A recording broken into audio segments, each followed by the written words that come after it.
Chhatrapati Shivaji, the first image that comes to your mind, the founder of a modern Indian state, the founder of a modern Indian Navy? Chhatrapati Shivaji is a singular figure in the history of India, Gaurav, and especially in the early modern history of India. Imagine an individual taking on an empire. It's hardly a contest. Imagine that the empire that he's taking on is one of the world's biggest and covers 1/5 of the world's land surface. And it's a completely hopeless situation.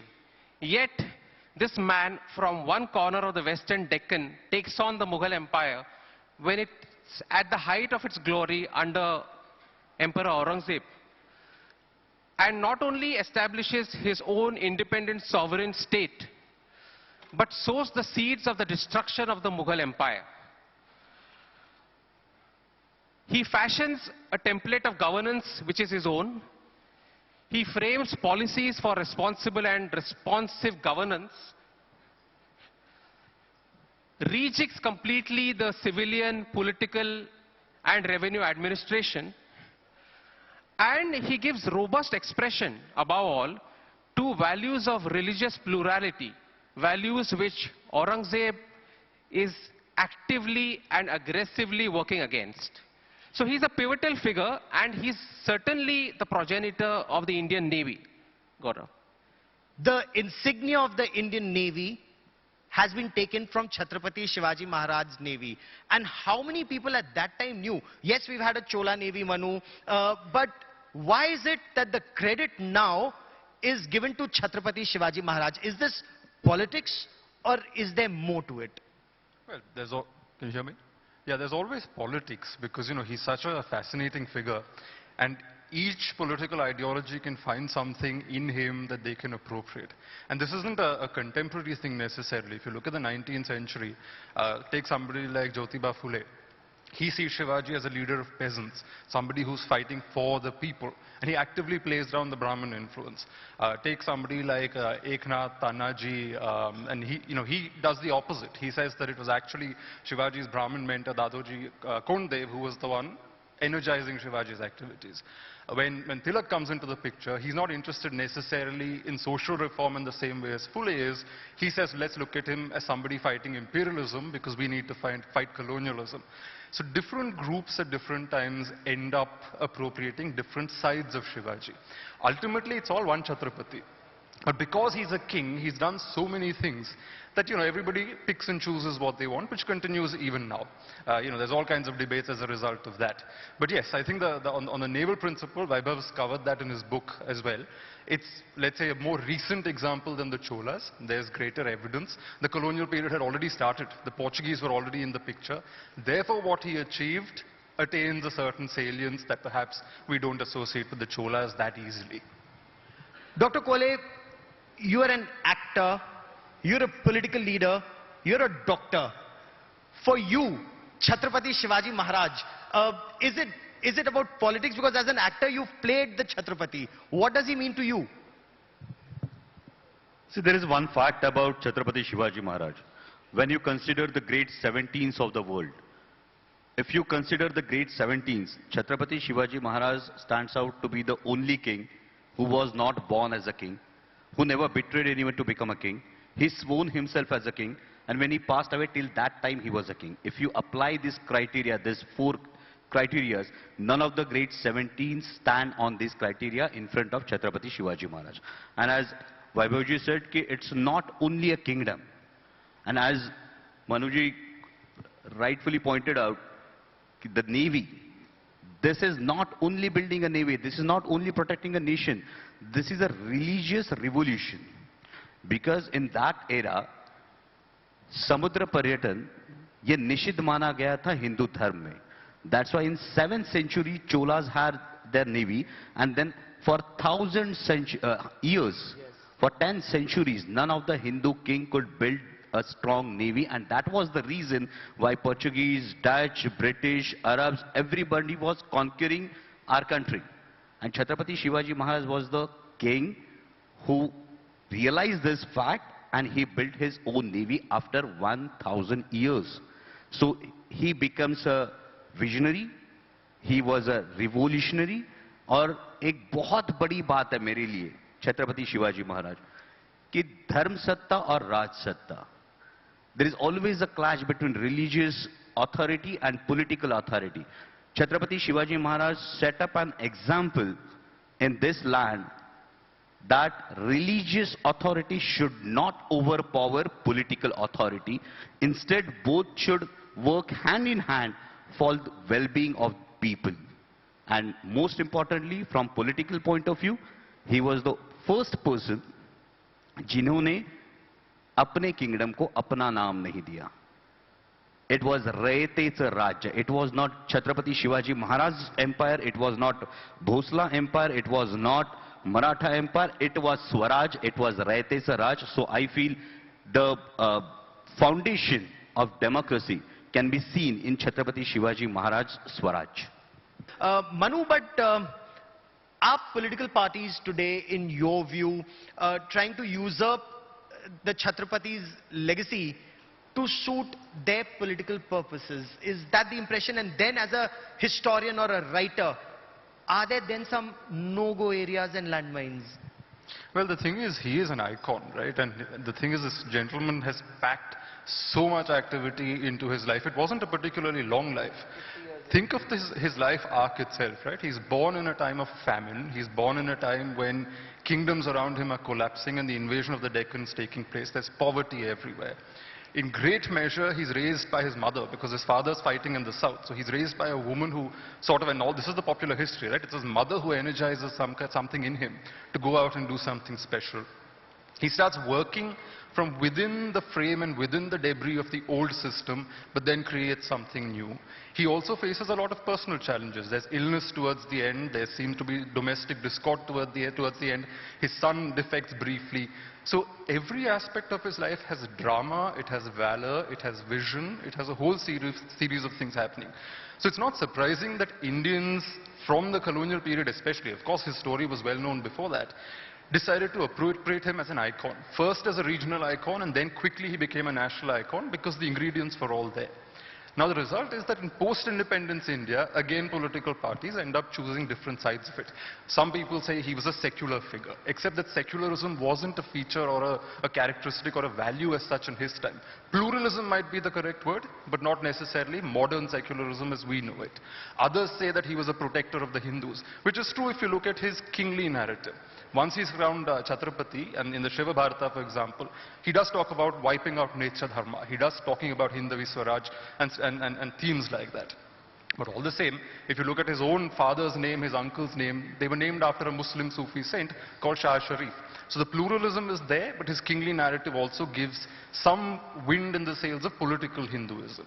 So different parties using him in different ways or using his memory in different ways is in a sense only natural, because he provides that space. But I think people would be better to look at the entire picture and understand that this was a very complicated individual, a fascinating human being, and certainly a king who soars above most of his contemporaries from that time. Dr. Kole, since you're also a political leader and you're an actor who's played Chhatrapati Shivaji, are there no-go areas? Are there areas that you wouldn't want to delve into even if you wanted to? It's actually individual choice. Talking about or your voters' choice. Talking about myself, I try to put Chhatrapati Shivaji Maharaj more in analytical way. I always try to see which is the need of the hour. कि छत्रपति शिवाजी महाराज सिर्फ sir पर लेकर नाचने की बात नहीं है, वो उनकी वैल्यूज समझने की बात है. For political things, या when you hail Chhatrapati Shivaji महाराज, जब आप जय शिवराय बोलते हो, जब आप छत्रपति शिवाजी महाराज की जय बोलते हो, तो along with that जय जयकार, some responsibility also comes to you. There are many kingdoms which might be bigger than Chhatrapati Shivaji Maharaj, which might be wealthier than Chhatrapati Shivaji Maharaj. But if we try to understand why still Chhatrapati Shivaji Maharaj is national icon or is dear to us, is our pride, I find that the moral values, the strong moral ground Chhatrapati Shivaji Maharaj Swaraj had, that is the reason. And yes, For any political party, before hailing Chhatrapati Shivaji Maharaj, they have to introspect about that moral ground.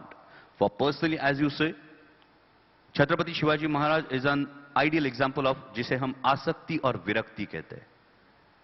So इतना बड़ा empire खड़ा करने के बाद भी he could say idam na mama, हे माझं नाही. It's up to everyone how he practices Chhatrapati Shivaji Maharaj in his own life. Like I'm an MP, I'm member of parliament. We are entitled to get 36 business class travels during parliament. I practice Chhatrapati Shivaji Maharaj in a manner that I haven't traveled by business class. I don't travel by business class. I don't avail that facility. Because this is a practice of asakti and virakti. I don't take police guard. I don't take security. क्योंकि अगर रहतेच राज्य, रहतेच स्वराज्य, ये अगर आप मानते हो, तो why should be afraid of your own people? So this is, I feel, any political party or any political person can practice the values taught or laid down in this land by Chhatrapati Shivaji Maharaj as per his own vision. And there's so much that he did that that is not very well known, because some may want to see him as a, yes, he is the founder of the Hindvi Swaraj, he is a Hindu king, but how many people know that two of his admirals were actually Muslims, Ibrahim Khan Gardi, or there were others who were very close to him, and he always ensured, if I remember reading correctly, that the Quran must be respected, women must be respected. He made that very clear. Followed it. Yeah. Gaurav, I believe that Chhatrapati Shivaji was out to create essentially a Hindu polity. I agree with Manu that the word secularism does not really apply. It's a Hindu polity which is broadly inclusive in nature and does not discriminate between people of different faiths. And it's a deeply humanistic philosophy, you know, based on the teachings of the Bhakti saint poets of Maharashtra and of the Deccan. You look at his sense of pluralism, and Kafi Khan, one of his worst critics, who at one point in time calls him a hell dog, says in writing that Shivaji had given express instructions to his soldiers that if they found a copy of the Quran anywhere during their campaigns or when they were conquering a fort or any place, they had to treat it with the highest respect and return it to its rightful owner. Similarly, if women were captured or children were captured, they had to be returned home with the respect they deserved. One of the earliest decisions he takes in his life when he's looking after his father's Jagir in Pune at the age of 16 is against the entrenched vested interests.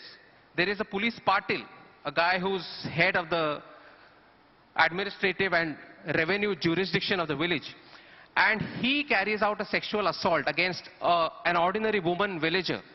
And one of Shivaji's earliest letters and orders is about that woman, saying that first he verifies whether the complaint is correct or not. Once he is convinced that it's correct, he gives him capital punishment. Now, we are not in the era of capital punishment, but this is what he does at the age of 16. And that sends out a message right across the region that this man is actually taking on the entrenched interests.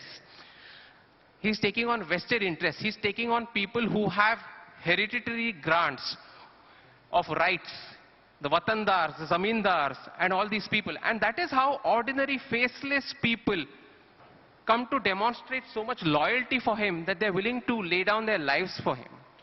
When people talk about Napoleon or when they talk about others, Chhatrapati Shivaji, Dr. Kole, was huge. But is he at times politically reduced to just being, you know, a caste figure or a regional figure for regional politics? And that needs to be avoided, isn't it, sir? Yes, I totally agree with that. He should not be restricted or he should not be reduced to only caste or only region. It's Chhatrapati Shivaji Maharaj is much beyond that, but it lies right from the educational point of view. We are not ready to go analytically towards any of our great figures of the nation.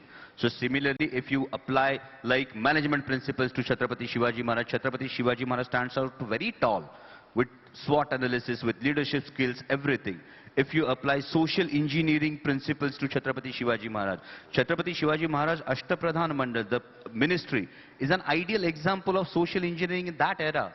The people from different castes, according to their gene pool specialities, were collected together and they were motivated towards a very larger goal. So these things are deficient in REA, but we look at history as only pride. We don't look at history as an analytical view. तो एक बहुत simple बात होती है कि Chhatrapati Shivaji Maharaj, when Chhatrapati Shivaji Maharaj was born, is our first question to answer in our schools.